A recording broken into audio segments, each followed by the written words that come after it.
2026 தேர்தல்ல நாங்க தான் நிக்கிறோம், ஜெயிக்கிறோம், முதலமைச்சர் ஆகுறோம். கூட்டம் கூட்டினவங்க எல்லாம் அடையாளமே தெரியாம காணாம போயிருக்கிறதெல்லாம் பக்கத்து மாநிலத்துல சிரஞ்சீவியை பார்த்து தெரிஞ்சுக்கங்க. நமக்கு 56 கண்டிஷன் போட்டு தான் அனுமதியே கொடுக்குறாங்க. ஏதோ விஜய மட்டும் தடுக்கிற மாதிரி ஒரு சீனை போடக்கூடாது. 100 வருஷமா களத்துல நின்று போராடிட்டு இருக்கோம் கம்யூனிஸ்டுகள்.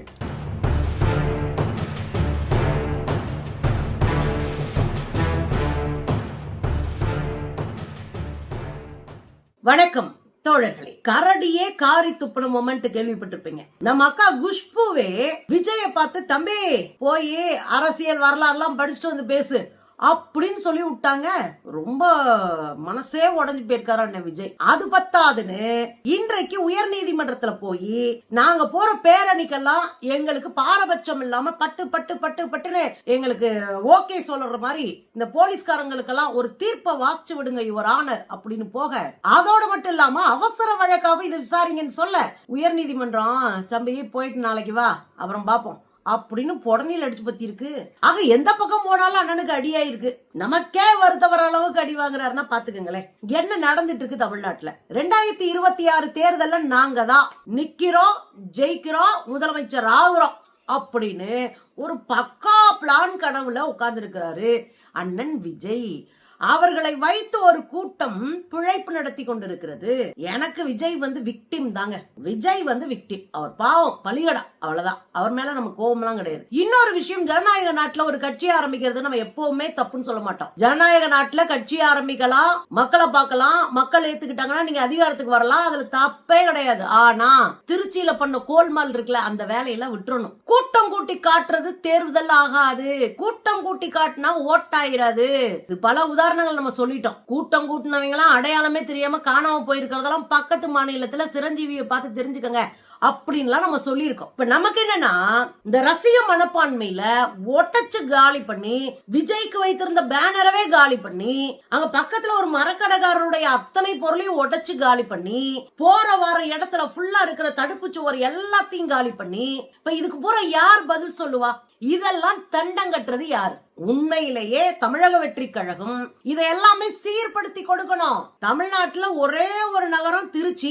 அங்க போய் ஏர்போர்ட்டவே முடிச்சு விட்டீங்க. இப்பதான் ஏர்போர்ட்டை சரி பண்ணி எல்லாம் பண்ணிருந்தாங்க, மொத்தமா முடிச்சு விட்டீங்க. அதுக்கப்புறம் போற வழியில இருக்கிற கடைகளை பூரா முடிச்சு விட்டீங்க.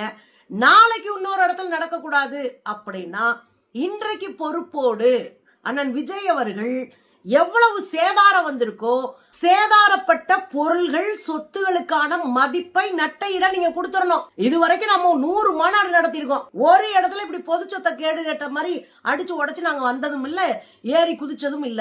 புரியுதுங்களா? அந்த வேலையை நீங்க பாருங்க. ஒரு ஐயாலாம் அப்படி கண்கலங்கி நின்னாரு. அதெல்லாம் பார்த்து அவர் கொஞ்சம் உதவி செஞ்சு விடுங்க. உங்ககிட்ட உதவின்னு கேட்கறதுக்கே யோசனையா இருக்கே. அதாங்க கொடி நடுறாங்க 2வது மாநாடு மதுரையில. கோடி கம்பம் விழுந்து காரு நொறுங்கி போச்சு. ஒருத்தன் பிச்சை எடுத்து கஷ்டப்பட்டு கன்றாவிப்பட்டு 5-10 சேர்த்து கடனை உடனே வாங்கி ஒரு கார் வாங்கி வச்சிருக்கான் ஒரு தம்பி. இன்னைக்கு வரைக்கும் அந்த காரை யாருமே செம்ம பண்ணி கொடுக்கல. உங்ககிட்ட பொது சொத்தை செம்ம பண்ணி கொடுக்க சொல்றது எப்படின்னு எனக்கு புரியல. இருந்தாலும் சொல்லி வைக்கிறேன், நாளைக்காவது பொது சொத்தை காலி பண்ணாம பாத்துக்கோங்க குறைஞ்சபட்சம். இதுக்கு இடையிலங்க தூத்துக்குடி போலீஸ் ஆபீசர் கடுமையா எச்சரிச்சிருக்காரு விஜய் குரூப்பை. தூத்துக்குடியில உங்க விஜய் வர்ற அன்னைக்கு இந்த திருச்சியில போட்ட மாதிரி ஆட்டம் காட்டிக்கிட்டு இருந்தீங்கன்னா நான் வேடிக்கை பார்த்துட்டு சும்மா உட்கார மாட்டேன் தெரிஞ்சுக்குங்க அப்படின்னு வெளிப்படையாவே மிரட்டி விட்டுருக்காரு அங்க இருக்கிற ஆபீசர். விஜய் உள்ள வரும்போது, தூத்துக்குடிக்குள்ள வரும்போது விஜய் ரசிகர்கள் பொதுமக்களுக்கு தொந்தரவு கொடுக்க கூடாது. முதல் கண்டிஷன், பொதுமக்களுக்கு தொந்தரவு கொடுக்க கூடாது. அவர் வந்து இறங்குற இடம், நிக்கிற இடம், பாக்குற இடம் நிக்க கூடாது. அவர் எந்த பாயிண்ட்ல பேசுறாரோ அங்க போய் நில்லுங்க. அங்க கடல் மாதிரி கூட திரண்டு நின்னுக்கங்க. அங்க நின்னு அவர் பேச்ச கேட்டு வழி விட்டு போகணும். தெருவுல இருக்கிற எல்லாரும் குழப்பையும் கெடுக்க கூடாது அப்படின்னு ஒரு கண்டிஷன் போட்டிருக்கு. இப்ப அனுமதிக்கப்பட்ட இடத்துல கூட தொண்டர்கள் ஒழுங்கா நடந்துக்கணும். நீங்க என்ன பண்ணுவீங்க? மரத்துல ஏறி குதிப்பீங்க, டயர்லயே குதிப்பீங்க, இல்லன்னா உங்க தலைவர் முதுகுல குதிப்பீங்க. அதெல்லாம் விட்டுறணும். 2வது போஸ்ட் மரத்துல ஏறுறது, அங்க இருக்கிற மரங்கள் ஏறி நின்னுக்கிட்டு கத்துறது, அதெல்லாம் விட்டுறணும். பேரிகார்டு மாதிரி போட்டு வச்சிருக்காங்க, நடுவுல இருக்கிற தடுப்பு சுவரை உடைக்கிறது, அந்த கம்பி எல்லாம் காலி பண்றது, அதெல்லாம் நிறுத்தணும் அப்படின்னு பல கண்டிஷன் போட்டிருக்காரு அவரு. திருச்சி மாதிரி தேவையில்லாத வேலையெல்லாம் பார்த்தீங்கன்னா வேடிக்கை பார்த்துட்டு இருக்க மாட்டேன், முடிச்சு விட்டுருவேன்னு மிரட்டி விட்டுருக்காரு. அதோட இல்லாம அவர் கேட்டு இருக்கிற இடங்கள் இருக்குல்ல, விஜய் அண்ணா கேட்டிருக்கிற இடம் இருக்கு, அவர் போய் பேச போற இடம், அவற்றை எல்லாம் போய் பார்த்துட்டு அதுல கொடுத்த அனுமதி கொடுத்தா மக்களுக்கு பிரச்சனை ஆகுமா, சின்ன தெருவா, அப்புறம் ஆம்புலன்ஸ் அனுப்பி அரசியலவே கெடுத்துட்டாங்க, அதனாலதான் நாங்க 2026 தோத்து போயிட்டோம் கூட ஒரு கும்பல் பேசும் இல்லையா? நீ நடுத்து ரோட்ல மீட்டிங்க போட்டுக்கிட்டு ஆம்புலன்ஸ் வரக்கூடாதுன்னு பேசிட்டு கிடப்பீங்க. அப்ப இதெல்லாம் பார்த்துட்டு அனுமதி கொடுக்குறேன் அப்படின்னு சொல்லியிருக்காரு. அடிப்படையில தூத்துக்குடியில உங்க தலைவர் வரும்போது ஆடுனா நான் வேடிக்கை பார்க்க மாட்டேன், முட்டி சாத்தி உள்ள போட்டுருவேன் அப்படின்னு மிரட்டி விட்டுருக்காரு. இதெல்லாம் அப்புறம் பல இடங்கள்ல கெடுபிடிகள் அதிகமாகுது. விஜய் அவர்கள் கேட்கிற அந்த தேதியில இது கொடுக்க மாட்டாங்க போலீஸ்காரங்க, அவர் கேட்கிற இடம் கொடுக்க முடியல, இப்படி பல பிரச்சனைகள் அதுல இருக்கு போல இருக்கு. அதனால இந்த கெடுபிடிகள் இருக்குல்ல, இங்க இப்படி போகணும், இங்க ஆள் கூடக்கூடாது, இங்க கூடக்கூடாது, இந்த மைக் வச்சுக்கணும், இவ்வளவு நேரம் தான் பேசணும், இது மாதிரியான கண்டிஷன்ஸோட தான் அவருக்கு இந்த மாநிலம் முழுவதும் பயணம் பண்றதுக்கு அனுமதி கொடுக்கப்பட்டிருக்கு. இதை எதிர்த்து விஜய் அவர்களினுடைய கட்சியில ஐடி விங்ல இருக்கக்கூடிய நிர்மல்குமார் யாருன்னு உங்க எல்லாருக்கும் தெரியாமலாம் இருக்காது. அவர் பாஜக இருந்தாரு 4-5 வருஷமா. அங்க இருந்து 2 வருஷத்துக்கு முன்னாடி கிளம்பி அதிமுகவுக்கு போனாரு. அப்புறம் அதிமுக இருந்து கிளம்பி தாவேக்காக்கு வந்துட்டாரு. அவருக்கு கட்சி மாறதெல்லாம் சர்வ சாதாரணமாப்பா. கொள்கை இருந்ததாங்க மாற முடியாது. நான் 19 வயசுல இருந்து கம்யூனிஸ்ட் தானே, 19 வயசுல இருந்து நான் கம்யூனிஸ்ட் தான். நான் கட்சி மாறல, அவ்வளவு வாய்ப்பு கிடைச்சும் நான் கட்சி மாறல. ஆனா ஏன் மாறல? ஏன்னா எனக்கு கொள்கை இருக்கு, எனக்கு ஒரு அரசியல் சித்தாந்த தெளிவு இருக்கு, புரிதல் இருக்கு. இந்த கும்பலுக்கு அது இல்ல. அதனால 56 கட்சி மாறின கும்பல் தான் அங்க அதிகமா இருக்கிறதே. அதுல ஒண்ணுதான் இந்த நிர்மல்குமார். அவர் போய் உயர் நீதிமன்றத்துல வழக்கு தொடுத்திருக்காரு. 9ஆம் தேதி 15ஆம் தேதி டிஜிபி ஆபீஸ் போய் டிஜிபியை சந்திச்சு ஒரு மனு கொடுக்கறாங்க. என்ன மனு கொடுக்கறாங்க? நாங்க கேட்ட இடத்துல கேட்கிற தேதியில காவல்துறை எங்களுக்கு அனுமதி வழங்கும்படியாக நீங்க உத்தரவிடணும் அப்படின்னு கேக்குறாங்க. அப்படிலாம் எந்த காவல்துறைக்கும் உத்தரவிட முடியாது. நம்ம போறோம்னா நமக்கான வசதி எல்லாத்தையும் பார்த்து நமக்கு 56 கண்டிஷன் போட்டுதான் அனுமதியே கொடுக்கறாங்க. ஏதோ விஜய மட்டும் தடுக்கிற மாதிரி ஒரு சீனை போடக்கூடாது. கம்யூனிஸ்டுகள் மாநாடு நடத்தினாலும் அந்த அதே இது உண்டு. எத்தனை கண்டிஷன்ஸ் உண்டோ அதை ஃபுல்லா கேட்டுட்டு தான் கொடுக்குறானுங்க. விஜய் அண்ணாவுக்கு கூட ஈஸியா கிடைச்சிடும் அனுமதி, கம்யூனிஸ்டுகளும் அவ்வளவு ஈஸியா கிடையாது. ஞாபகம் வச்சுக்கோங்க.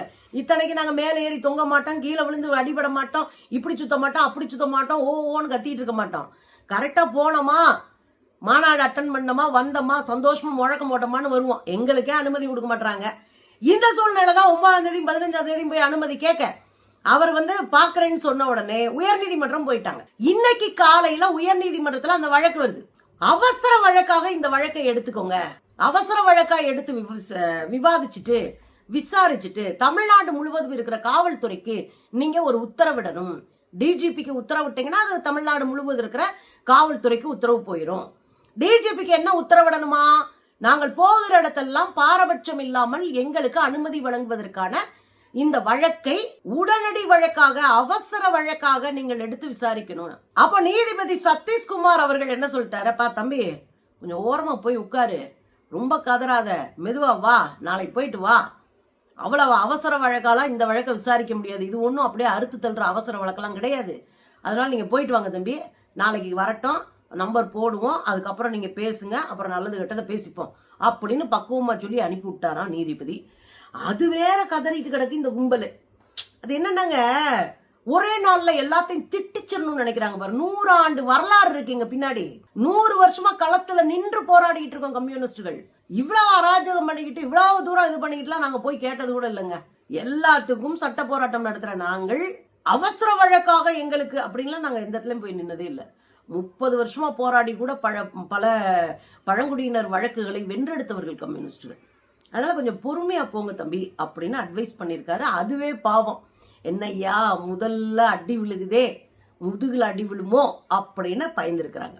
இதெல்லாம் தாண்டி திருச்சியில நம்ம அண்ணன் பேசினார் இல்லையா, பாஜகவை தான் அவர் தான் சொல்லியிருக்காரு கொள்கை எதிரி, அரசியல் எதிரி. எனக்கு புரியல, கொள்கையும் அரசியலும் வேற வேறையா? 2 ஒண்ணுதாங்க. உங்களுக்கு கொள்கை பிடிப்பு இருந்தாதான் நீங்க ஒரு அரசியல்ல தெளிவா நடைபெற முடியும். இந்த அரசியல்ல ஒருத்தன் தெளிவா காத்திரமா வலிமையா நிக்கிறானா அவனுக்கு கொள்கை தெளிவு இருக்கணும். அது இருந்தா மட்டும்தான் நிக்க முடியும். இல்லைன்னா காசு ஒரு இடத்துல போய் ஜால்ரா போட்டு உட்காந்துருப்போம். நம்ம அப்படி ஏன் போகல? நமக்கு ஒரு கொள்கை தெளிவு இருக்கு. என் சித்தாந்தம் இதுதான், என் வழி இதுதான், இதுக்காக சமரசம் பண்ணிக்க மாட்டேன்னு சொல்றதுதான் கொள்கை. அது இருந்தாதான் அரசியலே. ஆனா நம்ம அண்ணனுக்கு யாரோ கிளப்பி விட்டுருக்காங்க, அரசியல் வேற கொள்கை வேறன்னு. அண்ணன் வேற அடிச்சு விட்டுக்கிட்டு இருப்பாருன்னு வச்சுக்கோங்களேன். அண்ணன் போன திருச்சி மாநாட்டுல என்ன சொல்லியிருக்காரு விஜய் என்னன்னா, ஒரே நாடு ஒரே தேர்தல் பத்தி பேசியிருப்பாரு போல இருக்கு. குஷ்பாக்காவுக்கு கோவம் வந்துருச்சு. நேத்து ஒரு மீட்டிங்ல அட்டன் பண்ணிட்டு வெளியே வரும்போது நம்ம பத்திரிகையாளர்கள் தான், ஏன்னா நியூஸுக்கே பஞ்சமா இருக்குல்ல, பத்திரிகையாளர்கள் போய் எங்க அக்கா அறிவுஜீவி குஷ்போக்காவை போய் கேள்வி கேட்டிருக்கிறாங்க. ஒரே நாடு ஒரே தேர்தலை பத்தி பயங்கரமா பேசியிருக்காரு விஜய் அப்படின்னு கேட்டோன்னே அவங்க சிரிச்சுட்டே சொல்லியிருக்கிறாங்க, ஒரே நாடு ஒரே தேர்தல் இன்னைக்கு அங்க நாங்க அறிவிக்கிறோம். இந்த நாட்டுல ஏற்கனவே இருந்தது தாங்க ஒரே நாடு ஒரே தேர்தல், அதைத்தான் திரும்ப கொண்டு வர போறோம். இது என்ன புதுசாவா சொல்றோம்? விஜய் தம்பி, விஜய் எனக்கு தம்பி தான், விஜய் தம்பி நீங்க அரசியல் வரலாற்றை படித்து விட்டு வந்து பேசுங்கள் அப்படின்னு இருக்காங்க அக்கா. எனக்கு என்னன்னா, படிச்சுட்டு வந்து பேசுங்கன்னு சொல்றதுல தப்பே கிடையாது. ஆனா அது யார் சொல்றா, எந்த அரசியல் பின்னணியில இருந்து சொல்றாங்கன்றத நமக்கு கடுப்பாவும் காண்டாகும். விஜய் என்ன படிச்சுட்டு வந்து பேசணுமா? கண்டிப்பா படிக்கணும், அரசியல் தெரிஞ்சுக்கணும். அவருக்கு அரசியலே தெரியாது, எனக்கு நல்லா தெரியும். அந்த வகையில அக்காவாக இருக்கிற குஷ்பு அக்கா சொல்றது அப்படின்றது ஓகே, பரவாயில்ல. ஆனா என்ன சொல்றாங்க, ஒரே நாடு ஒரே தேர்தல் ஏற்கனவே இருக்கு, அதனால அரசியல் படிச்சுட்டு வந்து சொல்லுங்க. யார் சொல்றா? பாஜக சங்கி அக்கா குஷ்பு சொல்றாங்க. எனக்கு என்னன்னா, உங்க வரலாறு நார்ன வரலாறா இருக்குக்கா, நீங்க எந்த வரலாறு படிக்க சொல்றீங்க? புல்புல் பறவையில போய் சவார்கர் அப்படியே அந்த இந்த சாவி நுழைக்கிற அந்த துளை வழியாக அப்படியே வெளியே போய் அப்படியே உள்ள வந்த கதையவா? இல்லைன்னா வெள்ளக்காரங்களுக்கு படை சேர்த்து விட்டு காட்டி கொடுத்த வரலாறவா? காந்திய கொன்ற வரலாறவா? காமராஜரை கொலை செய்ய ஒரு நூல்ல காமராஜர் தப்பிச்சாரே அந்த வரலாறவா? சுபாஷ் சந்திர போஸ் அவர்களை கொல்ல பாத்தீங்களா அந்த வரலாறவா? என்ன வரலாறு இருக்கு உங்ககிட்ட படிக்கிறதுக்கும் சொல்றதுக்கும்? அதுலக்கா 51-52 முதல் தேர்தல் வருது இந்தியாவுக்கே. ஏன் 51-52? ஏதாவது ஒரு வருஷத்துல நடந்திருக்கும் நீங்க யோசிப்பீங்க. 1951 அக்டோபர்ல ஆரம்பிக்கிற தேர்தல் 1952 பிப்ரவரி வரை நடக்குது. கிட்டத்தட்ட 5-6 மாசம் நடந்துகிட்டு இருக்கு தேர்தல். நம்ம ஆளுங்க ஓட்டு போட கூப்பிட்டோன்னே ஏதோ ஜெயிலுக்கு கூப்பிடுற மாதிரி தெரிச்சு ஓடி இருக்காங்க நம்ம ஆளுங்க, நம்ம தாத்தன் பாட்டிங்கெல்லாம். தெரிச்சு ஓடினது மட்டும் இல்ல, ஓட்டு போட கூப்பிட்ட ஆளுங்க அப்புறம் பயந்து நடுங்கி போயிட்டாங்க. ஏன் வீட்டுக்கார்ட்ட கேளுங்க அப்படின்னு பெண்கள்லாம் சொல்லியிருக்காங்க.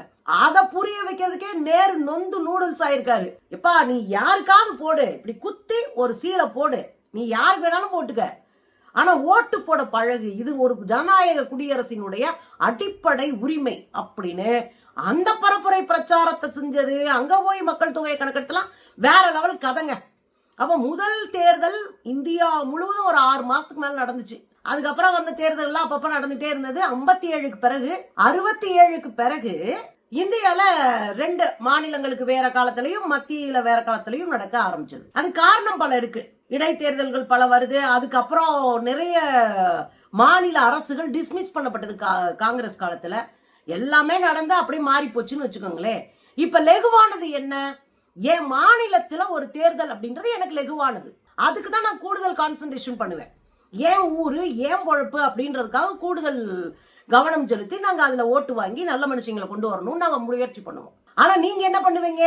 ஒரே நாடு ஒரே தேர்தல்ன்ற போர்வையில தேர்தல் ஆணையத்தோட உட்கார்ந்து எல்லா உள்ளடி வேலையும் கோல்மால் வேலையும் செட்டப் வேலையும் பண்ணி வச்சுட்டு நாங்க ஒரே நாள்ல தேர்தல் நடத்துறோம்னு எங்களுக்கு அல்வா கொடுக்க ட்ரை பண்ணுவீங்க. அதுக்கெல்லாம் ஏமாந்தங்கூலிங்க நாங்க கிடையாது.